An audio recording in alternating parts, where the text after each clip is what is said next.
तो hello friend, आज हम आपके बीच लेकर उपस्थित है एक नया चैप्टर जिसका नाम है जैन धर्म। तो जैन धर्म के बारे में हम आज आपके बीच इम्पोर्टेंट क्वेश्चन लेकर उपस्थित है।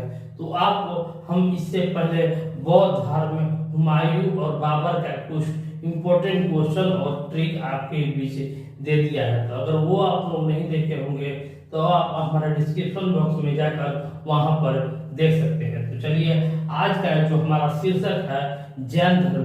तो जैन धर्म को कैसे एक नजर में हम याद करें और इसमें कौन कौन सा ट्रिक है, ये आज हम आपके बीच बताने जा रहे हैं। तो इस वीडियो को आप लोग पूरा देखिएगा, तभी इसमें आपको लाभ मिलेगा। तो चलिए शुरू करते हैं अपना पहला क्वेश्चन।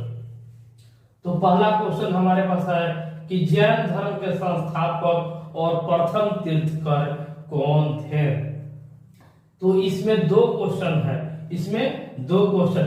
कि जैन धर्म के संस्थापक और प्रथम तीर्थंकर कौन थे।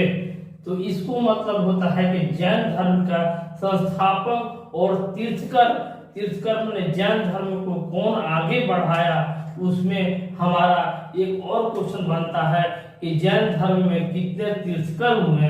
तो उसका सही जवाब होगा तो आपको 24 तीर्थंकर हुए। वो 24 तीर्थंकर के बाद कोई तीर्थंकर नहीं हुआ है। जैसे सिख गुरु लोग 10 हुए, उसी तरह जैन में तीर्थंकर हुए और तीर्थंकर जो हैं वो आपको 24 हुए। तो आपका क्वेश्चन यहाँ पर है कि जैन धर्म के संस्थापक और प्रथम तीर्थंकर कौन थे। तो इसका सही जवाब होगा ऋषभ देव इसका सही जवाब होगा। ऋषभ देव इसका सही जवाब है। ऋषभ देव इसका सही जवाब है। तो अब हम चलते हैं दूसरा प्रश्न पर। तो जैन धर्म के 23वें तीर्थंकर या तीर्थंकर कहीं देता है। तो 23वें तीर्थंकर कौन थे। तो इसमें पहला 23वां और 24वां मेन होता है, जो एग्जाम में आता रहता है। पहला 23वां और 24वां। तो जैन धर्म में 23वां तीर्थंकर कौन थे। इसका सही जवाब होगा पार्श्वनाथ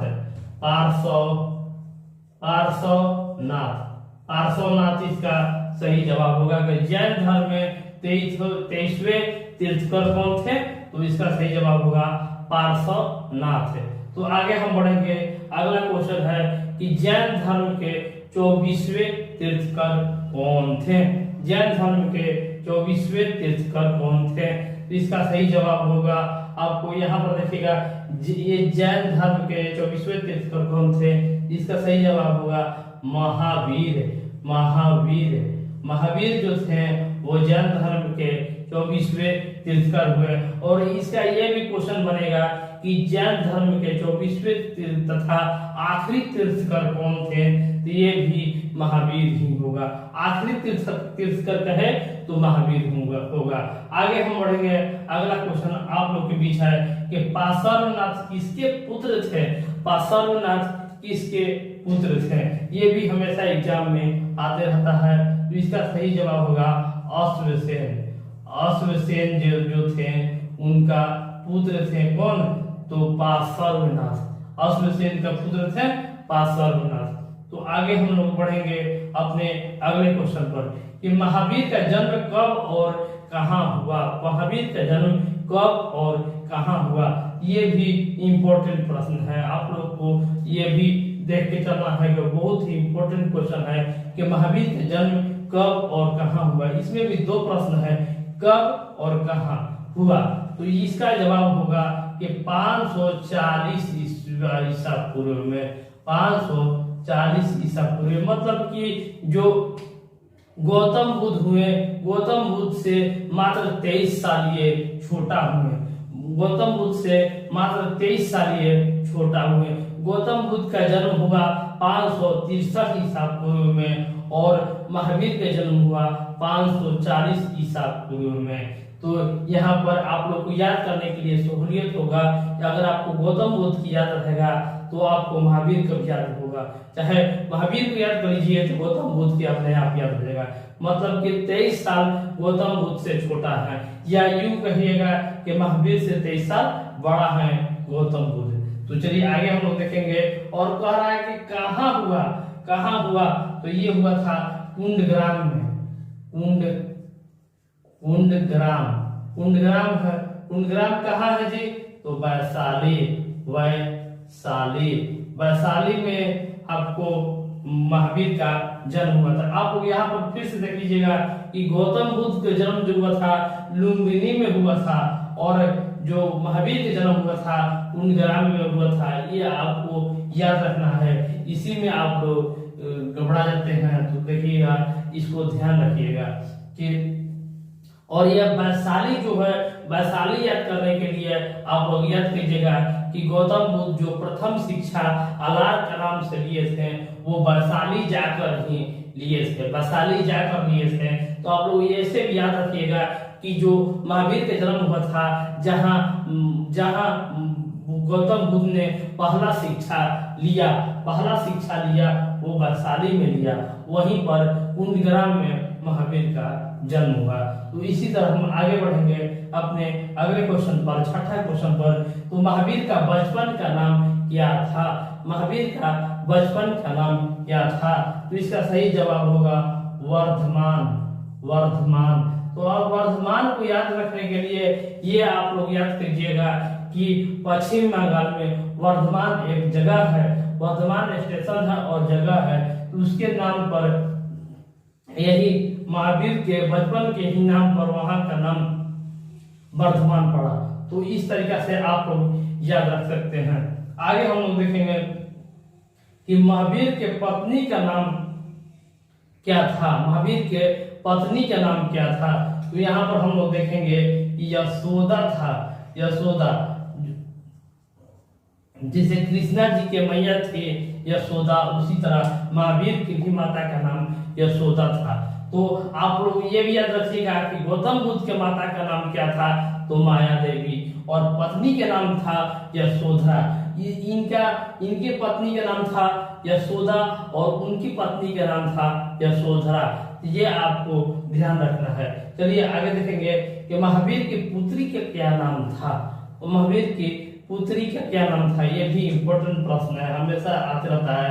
इसका जवाब है अनोंजा, अनोंजा प्रियदर्शनी, प्रियदर्शनी, प्रियदर्शनी, अनोंजा प्रियदर्शनी।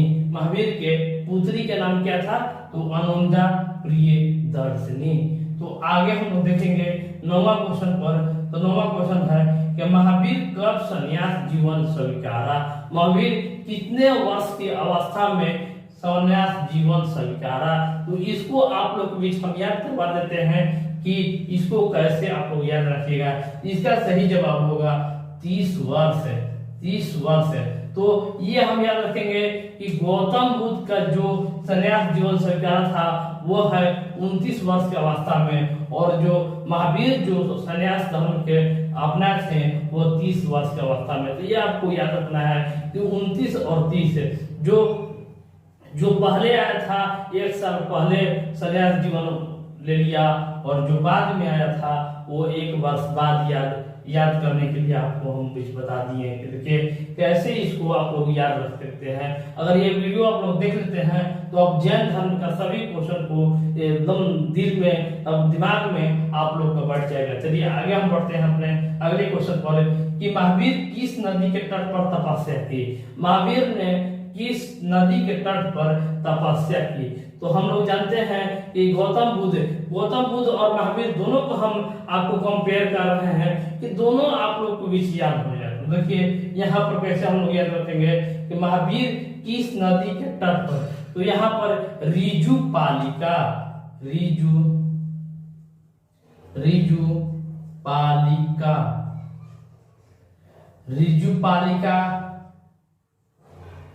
नदी के तट पर, रिजुपालिका नदी के तट पर इन्होंने अपना तपस्या की। और गौतम बुद्ध जो थे निरंजना नदी जो अभी में फाल्गु नदी के नाम से जाना जाता है, वहां पर तपस्या की। और ये जो महावीर जो हुए वो ऋजुपालिका नदी के तट पर किया। तो कितना दोनों में एक ही जैसा क्वेश्चन मिल रहा है।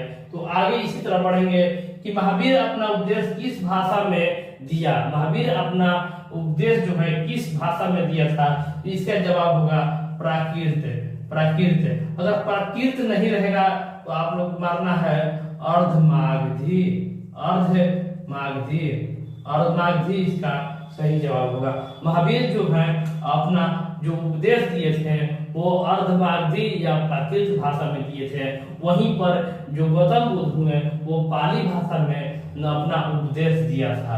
तो आगे हम लोग देखेंगे कि महावीर के प्रथम अनुयायी और दामाद कौन था। अनुयायी भी, प्रथम अनुयायी और दामाद दोनों एक ही आदमी थे, वो कौन थे। मतलब कि महावीर जो अनंजा प्रियदर्शनी के पति कौन थे, और महावीर के प्रथम अनुयायी, जैन धर्म के प्रथम अनुयायी कौन थे। तो इसका सही जवाब होगा जामिल। जामिल इसका सही जवाब होगा जामिल। जो जामिल थे वो अनुजा प्रियदर्शनी की पति और जैन धर्म के प्रथम अनुयायी मानने वाले प्रथम व्यक्ति कौन हुए, तो जामिल इसका सही जवाब होगा। आगे हम लोग देखेंगे कि प्रथम जैन भिक्षुणी कौन थी। महिला में जैन भिक्षुणी कौन थे, तो बौद्ध धर्म में प्रथम बौद्ध भिक्षुणी कौन थे, तो ये हुआ प्रजापति गौतमी, जो गौतम बुद्ध के मौसी थी, वो बौद्ध धर्म के थी। और जैन में कौन थी, इसका सही जवाब होगा चंपा। चंपा उनका नाम था, जो प्रथम जैन भिक्षुणी हुए। तो कितना आसानी से और जल्दी हम लोग आज आपके बीच याद कर रहे हैं। आगे हम लोग बढ़ेंगे। महावीर अपने शिष्यों को कितने गंधर्वों में विभाजित किया। महावीर अपने शिष्यों को कितने गंधर्वों में विभाजित किया, इसका सही जवाब होगा 11। महावीर अपने गंधर्वों को 11 भागों में विभाजित किया। तो इसी तरह आगे हम और क्वेश्चन ला रहे हैं, इस वीडियो में आप लोग बने रहिए। तो फ्रेंड, नेक्स्ट क्वेश्चन लेकर उपस्थित हैं आप लोग के बीच। अगला क्वेश्चन है कि महावीर के माता पिता का क्या नाम था। महावीर का माता पिता का क्या नाम था, तो इसका जवाब होगा, आप लोग याद करते चलिएगा कि त्रिशला माता का नाम था। महावीर के माता का नाम त्रिशला था। और जो पिता का उनका नाम हुआ, तो गौतम बुद्ध से हम आपको भी याद करवाने जा रहे हैं कि महावीर का पिता का नाम जो गौतम बुद्ध के बचपन का नाम था सिद्धार्थ था, वही इनका पिता का नाम था। तो गौतम बुद्ध के बचपन का नाम था और महावीर के पिता का नाम सिद्धार्थ था। तो इस तरीके से आप लोग याद कीजिए कि जल्द से जल्द ये आपको दम जेहन में बढ़ जाए, दिमाग में बढ़ जाए। चलिए आगे हम देखेंगे कि जैन धर्म का मुख्य उपदेशक कौन थे। तो जैन धर्म के मुख्य उपदेशक, जिसको थेपा या थेथा कहा जाता था, मुख्य उपदेशक ये कौन थे, तो इसका सही जवाब होगा आर्य सुधर्मा।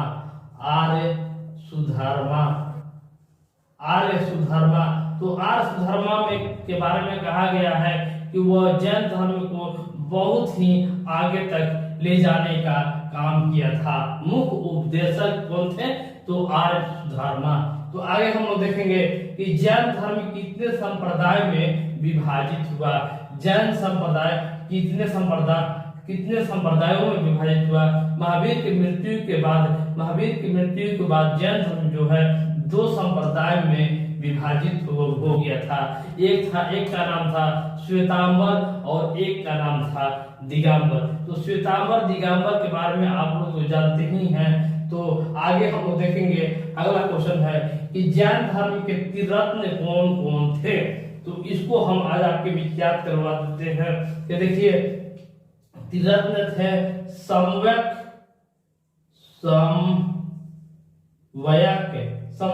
आगे लगा देना है। एक है आचरण है।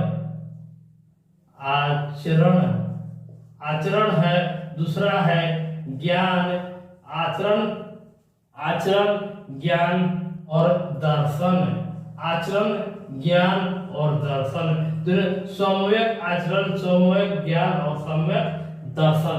तो इस तरीके से आप लोग याद कर लीजिएगा कि जैन धर्म के त्रिरत्न कौन थे, तो सम्यक आचरण, सम्यक ज्ञान और सम्यक दर्शन। आज्ञा, आप इसको याद कीजिएगा, आज्ञा दे, आज्ञा दे, आज्ञा दर्शन के लिए दे, तो इसको याद कीजिएगा, जैन धर्म के त्रिरत्न है आज्ञा दे। तो आप लोग अगला देखिएगा, अगला क्वेश्चन है कि जैन धर्म किसकी, जैन धर्म में किसकी मान्यता थी, जैन धर्म में किसकी मान्यता थी, तो इसका सही जवाब होगा आत्मा की, आत्मा की, जैन धर्म में मान्यता थी आत्मा की। तो कहा जाता है कि जैन धर्म में किसकी मान्यता नहीं थी, तो इसमें होगा कि जैन धर्म में ईश्वर की मान्यता नहीं थी। जैन धर्म में किसकी मान्यता थी, तो आत्मा की, आत्मा की मान्यता थी। आगे हम लोग देखेंगे कि जैन धर्म अपना आध्यात्मिक विचार कहां से लिया, जैन धर्म में अपना आध्यात्मिक विचार कहां से लिया गया है, तो इसका सही जवाब आप लोग याद करते चलिएगा कि सांख्य दर्शन, सांख्य दर्शन से, सांख्य दर्शन से अपना आध्यात्मिक विचार जो लिया वो सांख्य दर्शन से लिया गया है। तो आगे हम लोग देखेंगे कि खजुराहो का जैन मंदिर किसके द्वारा बनाया गया है, खजुराहो के जैन मंदिर हरदम आते रहता है एग्जाम में कि खजुराहो के जैन मंदिर किसके द्वारा बनाया गया है, इसका सही जवाब होगा चंदेल शासकों द्वारा, चंदेल शासकों द्वारा, शासकों द्वारा, चंदेल शासकों द्वारा खजुराहो का निर्माण किया गया था। आगे हम लोग देखेंगे कि गोमतेश्वर की मूर्ति का निर्माण किसने करवाई, गोमतेश्वर की मूर्ति का निर्माण किसने करवाई, तो हम लोग जानेंगे कि गोमतेश्वर की मूर्ति कहाँ है, तो गोमतेश्वर की मूर्ति जो है वो कर्नाटक में स्थित है, कर्नाटक में स्थित है। तो किसने निर्माण किसने करवाई, ये है गंगवंशीय नरेश के मंत्री, गंगवंशीय नरेश के, गंगवंशीय राजा के मंत्री जो हुए चामुंडे,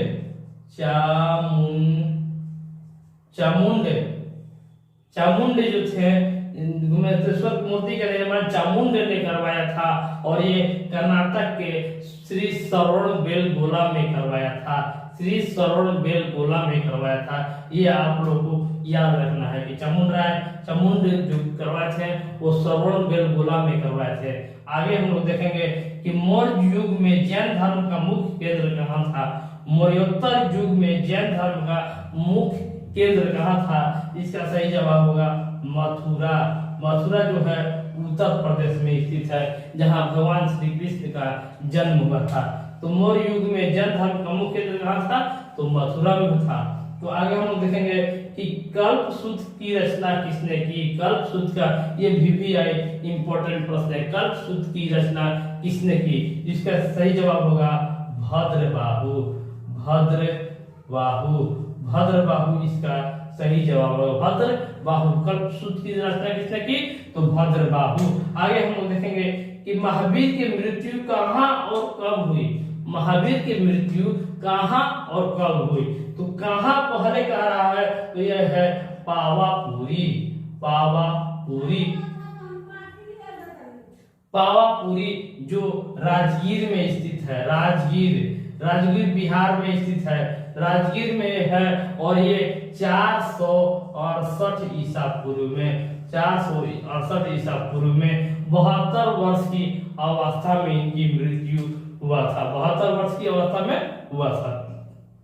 आगे हम लोग अगला प्रश्न देखेंगे कि महावीर की निर्वाण कैसे प्राप्त हुई, जैसे अब गौतम बुद्ध के निर्वाण हुआ था, निर्वाण मतलब होता है मृत्यु, तो मृत्यु कैसे हुआ था, तो वो मल राजा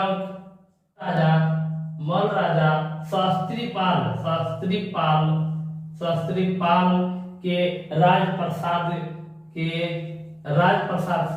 राजप्रसाद से मल राजा शक्तिपाल के राजप्रसाद से वो भोजन में विष दे दिया गया, इस कारण उन्हें मृत्यु की प्राप्ति हुई। तो आगे हम लोग देखेंगे कि मल राजा जो थे वो अंत्योष्टि बौद्ध धर्म के जो गौतम बुद्ध हुए, उनका अंत्योष्टि मल नरेश ने मल शासकों ने ही करवाया था अंत्योष्टि, और निर्माण जो हुआ वो महावीर के निर्माण के जो कारण बना, मृत्यु को जो कारण बना, वो मल राजा ही बने। तो ये भी याद रखते चलना है। आगे हम लोग देखेंगे कि जैन धर्म के प्रथम संगीति कहाँ हुई। जैन धर्म के प्रथम संगीति कहाँ हुई? तो इसका सही जवाब होगा पाटलिपुत्र। पाटलिपुत्र में हुआ था। जैन धर्म में दो संगीति हुआ था, एक पाटलिपुत्र में और एक बल्लभी में। तो पहला का पाटलिपुत्र में जो अध्यक्ष थे, पाटलिपुत्र में जो अध्यक्ष थे वो थे स्थूलभद्र, और जो बल्लभी में जो अध्यक्ष हुए वो है क्षमा सरवन। तो प्रथम संगीति के आप लोग याद रखिएगा कि पूरे 300 ईसा पूर्व में हुआ था। जैन धर्म के प्रथम संगीति का हुआ तो पूरे 300 ईसा पूर्व में ये प्रथम जैन संगीति हुआ। इस तरीका से आज का हमारा वीडियो यहीं पर समाप्त हो रहा है। जय हिंद।